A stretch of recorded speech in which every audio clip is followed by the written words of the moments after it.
Hello there. आज हम देखते हैं अकाउंटिंग टर्मिनोलॉजी में एक वर्ड होता है क्रेडिटर्स। तो क्रेडिटर्स का मतलब क्या होता है?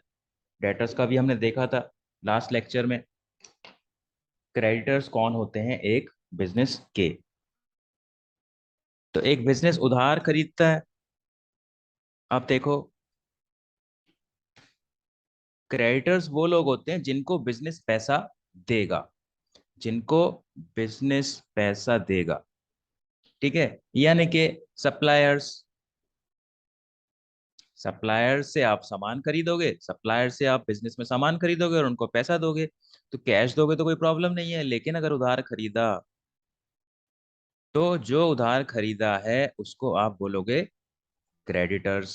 ठीक है, ऐसे ही जो सामान आप, ऐसे ही अगर क्रेडिटर्स को लगता है कि हम उन्हें पैसा नहीं देंगे तो वो हमसे एक डॉक्यूमेंट ले लेंगे। वो हमसे डॉक्यूमेंट ले लेंगे, उस डॉक्यूमेंट में क्या लिख के देंगे हम लोग कि मैं 3 months after date I promise to pay. ठीक है, तो मैं पैसे देने का वादा करता हूं इतने दिनों बाद। तो यानी कि इसको बोला जाता है बिल्स पेबल।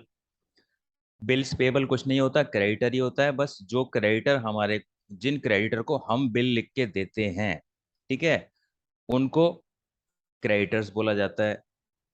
ठीक है, जिन क्रेडिटर्स को हम बिल लिख के देते हैं उनको बिल्स पेबल्स बोला जाता है। ठीक है, और ट्रेड पेबल क्या होता है? ट्रेड पेबल होता है क्रेडिटर्स और बीपी को मिला दो तो आपका ट्रेड पेबल बन जाएगा।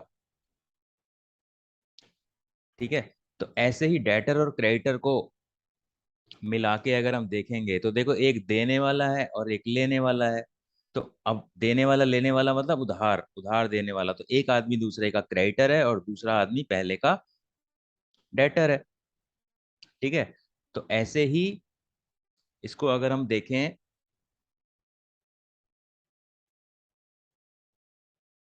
एक जो बिजनेस है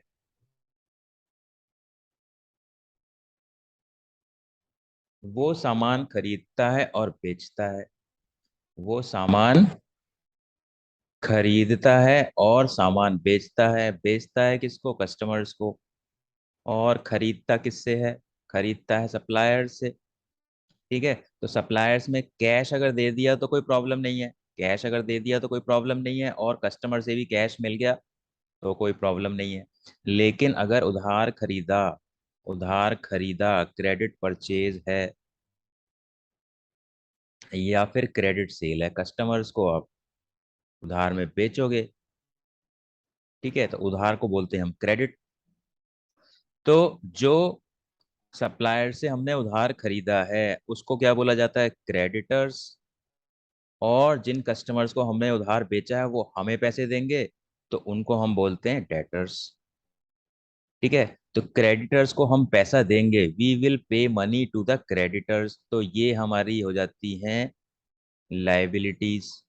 ठीक है, और डेटर हमको पैसा देंगे तो हम उनसे जाके मांग सकते हैं। तो हम जो भी चीज मांग सकते हैं वो हमारी एसेट होती है। तो डेटर और क्रेडिटर में ये डिफरेंस होता है, यानी कि डेटर हमारे बिजनेस को पैसा देगा। डेटर मतलब वो आदमी जो हमारे बिजनेस को पैसा देगा। क्यों देगा? क्योंकि हमने उसने हमसे उधार खरीदा है। और सप्लायर को हम पैसा देंगे क्योंकि हमने सप्लायर से उधार खरीदा है। ठीक है, और क्रेडिटर्स में भी जिनको हम एक डॉक्यूमेंट दे देंगे लिख के, उनको हम बिल्स पेबल्स बोलेंगे। और डेटर्स में जो हमको एक डॉक्यूमेंट दे देंगे लिख के, जो प्रूफ होगा, जो लीगल प्रूफ होगा, उसको बोलते हैं बिल रिसीवेबल। तो यानी कि ट्रेड ट्रेड पेबल में क्या क्या आता है? क्रेडिटर्स और बीपी आता है। और ट्रेड रिसीवेबल में क्या आता है? बीआर और डेटर्स, या फिर डेटर्स और बीआर। तो ये था डिफरेंस डेटर और क्रेडिटर में, और बिल रिसीवेबल में, और बिल पेबल में। So that is it for this lecture. Thank you.